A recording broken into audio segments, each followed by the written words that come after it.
Hari tu saya ada tanya kepada anda semua tentang apakah pandangan anda tentang RUU Anti-Bully.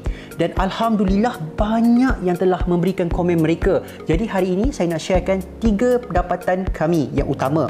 Yang pertama, kami tanya kepada responden apakah bentuk buli yang paling serius, dan ramai antara korang yang jawab kita perlu cover semua bentuk buli, tak kisahlah fizikal, mental, cyber dan juga sosial.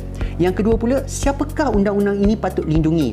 Korang jawab yang kita patut utamakan kanak-kanak bawah 18 tahun terlebih dahulu. Tetapi ramai juga yang jawab RUU ini perlu dilindungi semua orang tak kira umur, walaupun orang yang berumur 60 tahun ke atas. Sebab buli ini bukan sahaja berlaku di sekolah, walhal dia juga boleh berlaku dekat tempat kerja misal kata. Dan yang ketiga adalah peranan tribunal dan peranan polis dan juga mahkamah. Disebabkan tribunal ini lebih mengutamakan pemulihan daripada hukuman, ramai yang nak tengok dua-dua sistem ini bergerak seiring. Bila berlakunya kes buli, kes akan dibawa ke mahkamah tetapi juga dibawa ke tribunal. Tribunal adalah untuk memberikan keadilan kepada mangsa, dan dekat mahkamah jenayah ia adalah untuk memberikan hukuman kepada si pembuli. So dia bergerak sekaligus. Jadi itulah sedikit sebanyak dapatan daripada survey kami. Kalau anda rasa macam tak berapa betul lah survey ini, komen lagi dekat website Petari tu sebab belum tutup lagi, jadi jangan lepaskan peluang ini.